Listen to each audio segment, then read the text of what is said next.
Подписывайтесь на канал, ставьте лайк. Очередное яркое, возможно, где-то правдивое выступление Алис Вейдо. Вот о чем говорит Элис. Светофорная коалиция управляет Германией менее 2 лет, но страна уже столкнулась с глубоким кризисом и финансовой неустойчивостью. Германия уже пребывает в состоянии затяжного кризиса и находится на грани неплатежеспособности. Граждане ожидали отставки господина Шольца, а не его заявления. Они требуют распуска этой коалиции, что свидетельствует о пренебрежении к верховной власти.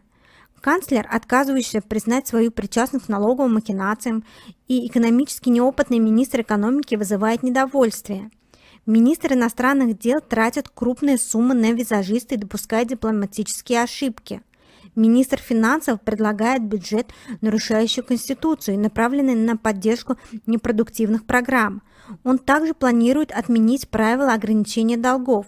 Министр внутренних дел не обеспечит безопасность, отказываясь защищать границы страны и ее граждан. Гражданам нашей страны надоел канцлер, который ссылается якобы на провалы в собственной памяти, пытаясь откреститься в своей причастности к одному из крупнейшего за всю историю Германии скандала с налоговыми махинациями, в то время как соответствующие улики по этому делу исчезают. Надоел безграмотный с экономической точки зрения министр экономики, который разваливает экономику, мешает граждан право на их имущество посредством насаждения нового правового регулирования в системе отопления.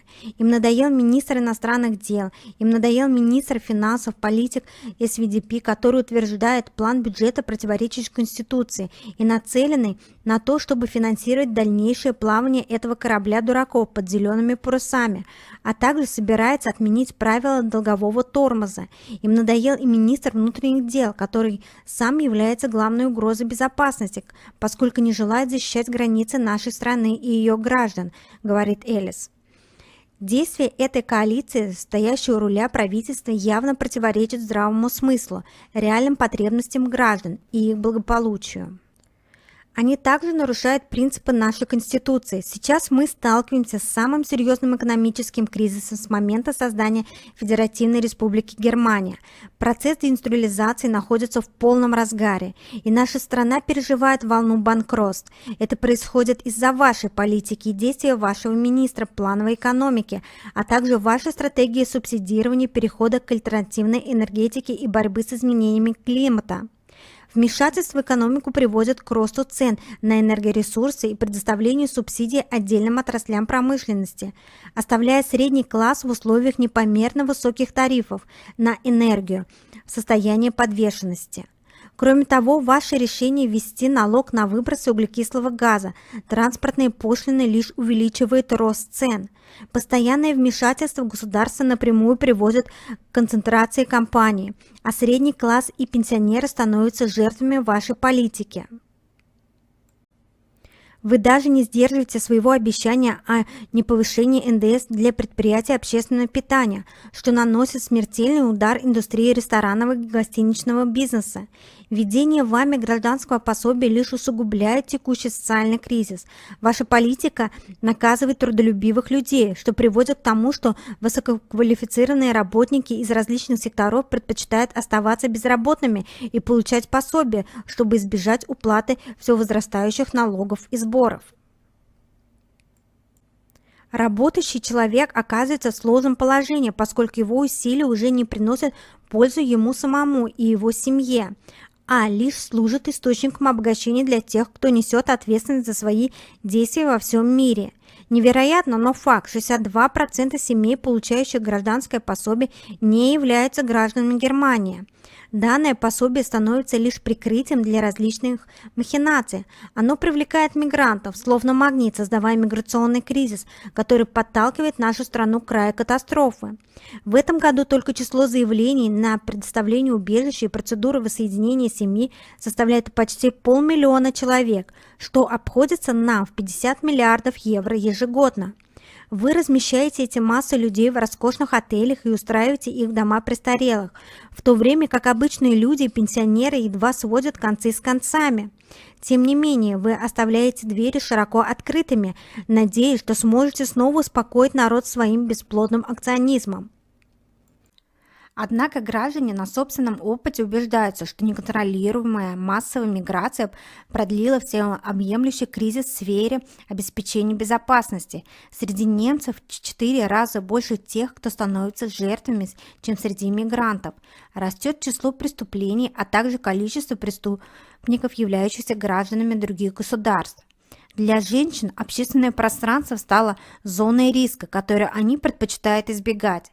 Представители ХДС и ХСС несут ответственность за снижение уровня безопасности внутри страны. Данный кризис давно перерос во всесторонний кризис доверия в глазах добросовестных граждан. Ваша политика лишает демократические институты всякой легитимности, будто Федеральный конституционный суд вовсе не выносил своего сокрушительного решения. Несмотря на это, вы действуете, как будто в бюджете нет никакой дыры, исчисляемой в миллиарды, учитывая, что общий объем налоговых поступлений составил рекордную сумму в размере 1 триллиона евро, и это кажется просто абсурдом. Это означает, что у вас вовсе нет недостатков средств. Общие налоговые поступления достигли рекордной отметки, однако вы не в состоянии справиться с ними. Как и все социалисты, вы сможете выйти из кризиса, только вернувшись к здравому смыслу. Остановите массовый приток мигрантов, закройте границы и устраните привлекающие факторы, такие как гражданское пособие, базовое материальное обеспечение детей.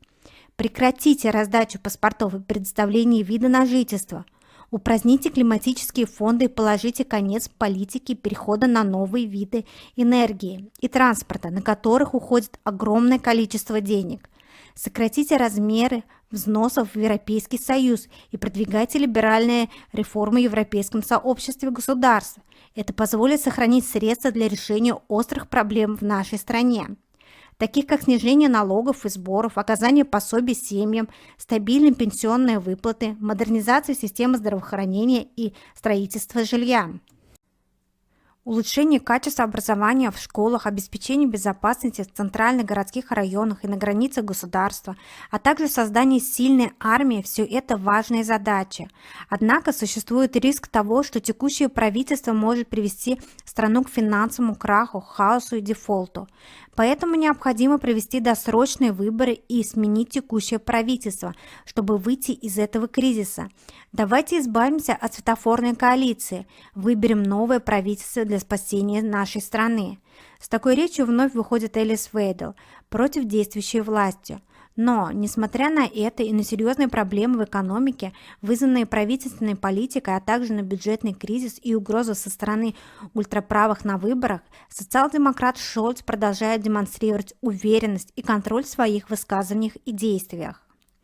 Первой реакцией социал-демократа Шольца на решение Высшего немецкого суда о неконституционности федерального бюджета было постараться выглядеть спокойно, игнорируя происшествие. Когда протестующие перебили его выступление в Катпусе автомобильными сигналами, он сказал аудитории: «Мы живем в бурные времена». Он даже сравнивал себя с Джоном Уэйном, чтобы отмахнуться от критики. Последние его слова, напоминающие о покаянии, вызвали удивление у немцев, но вскоре они увидели в нем привычного Шольца, уверенного в правительственности своих действий. Даже такому оптимисту, как он, трудно сохранить безмятежность и оптимизм, когда перед ним и перед Германией стоят такие серьезные многочисленные проблемы. После Конституционного суда Германии принял решение, которое привело к бюджетному кризису. Состояние экономики – лишь одна из главных причин, по которой ему не удается убедить немцев, что все в порядке. Ни у критиков, ни у однопартийцев, близких его помощников нет плана, как развернуть ситуацию. Все попытки покрыть дыры в бюджете заканчиваются пока неудачей и вызывают недовольство граждан. Германия призывает обеспечить доступ к гуманитарной помощи в Газу в больших масштабах. Олаф Шольц в ходе двухдневной поездки на Ближний Восток призывал Израиль расширить возможности для доставки гуманитарной помощи в сектор Газа. В ходе встречи с премьером Израиля Биньямином Нетаньяху канцлер Германии Олаф Шольц выразил необходимость обеспечить улучшенный доступ к гуманитарной помощи для жителей сектора Газа. «Я обсудил с премьер-министром неотложность предоставления гуманитарной помощи в Газу», подчеркнул Шольц во время совместной пресс-конференции в Тель-Авиве. С этой же целью Шольц направится далее в Египет для переговоров с президентом. Встреча с королем Иордании Абдаллой II незадолго до отъезда в Иорданию канцлер еще раз подчеркнул, что Германия стоит на стороне Израиля, который в конечном итоге защищает только себя, и Израиль имеет полное право защищаться от нападений, пояснил Шольц. В то же время необходимо соблюдать нормы международного права, необходимо избегать жертв среди гражданского населения. Утром канцлер Шольц встретится с королем Иордании Абдаллой II в его частной резиденции в Акабе. Король считается важным связующим звеном между арабским миром и западными союзниками Израиля.